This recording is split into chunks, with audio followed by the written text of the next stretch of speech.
Hey everyone, it's Bree. I'm back with another scrapbook process video for the Erica Rose Creates Close to My Heart design team. And I'm working with the pumpkin spice collection here that you see on my desk. And I've also pulled out a few different Close to My Heart ink pads, as well as the coordinating stamp set from this collection.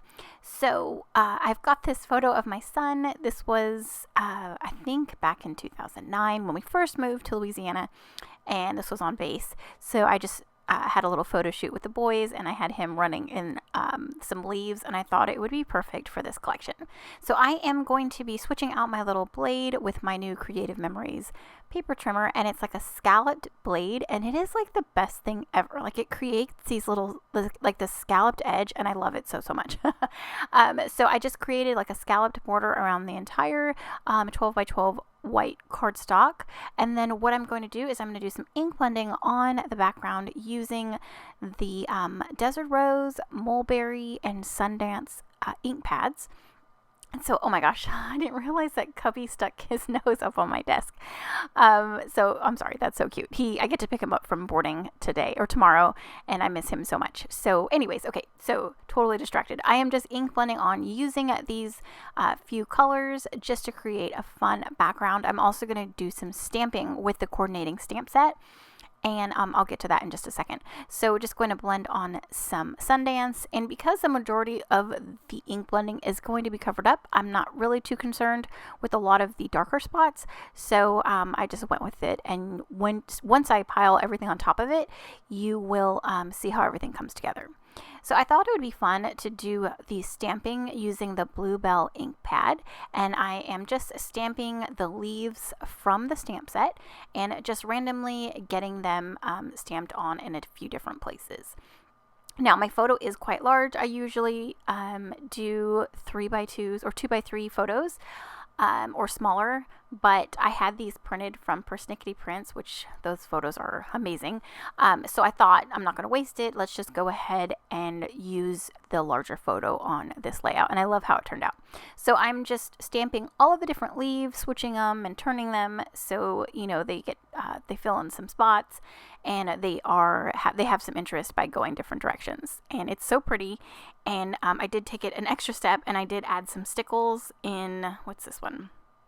Platinum, and I just went over some of the leaves and added a bit more glitter, and I love how it turned out. It's so pretty and shiny. So now I'm going to go ahead with the pattern papers, and I'm going to figure out how or which ones I want to use, and I did end up going with this one. It's so pretty with the blue, and it just kind of ties everything together.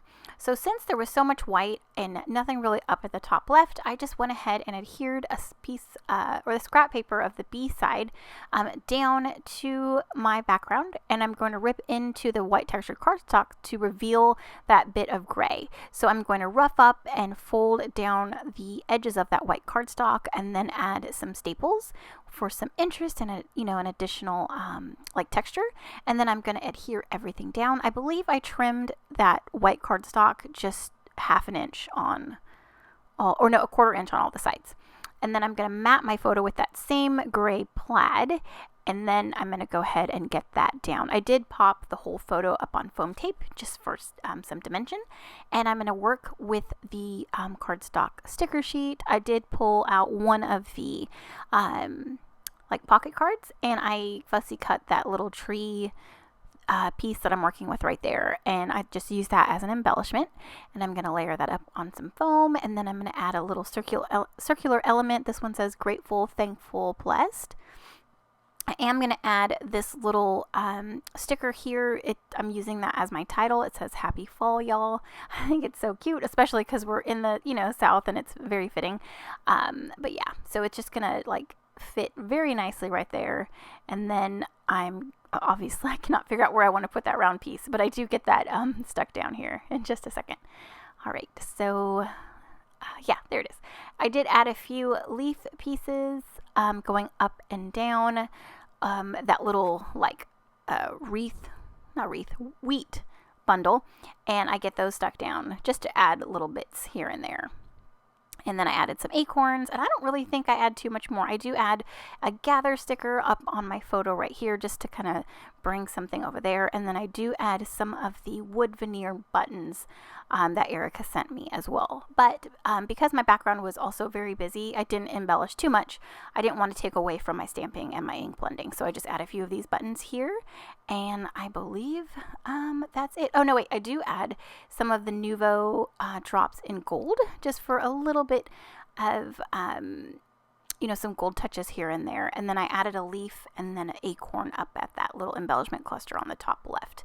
So, of course, I added some Nuvo drops up there as well. So, yeah, this one's sparkly. It's fun. It's got a nice subtle background. This collection is so fun to work with. I hope you all had a wonderful Thanksgiving week. I know we did. We're back home after being home in California for the past week, and we had so much fun, and now we're just home getting back into the swing of things. So, thank you so much for watching, commenting, and subscribing, and we'll see you in the next one. Bye.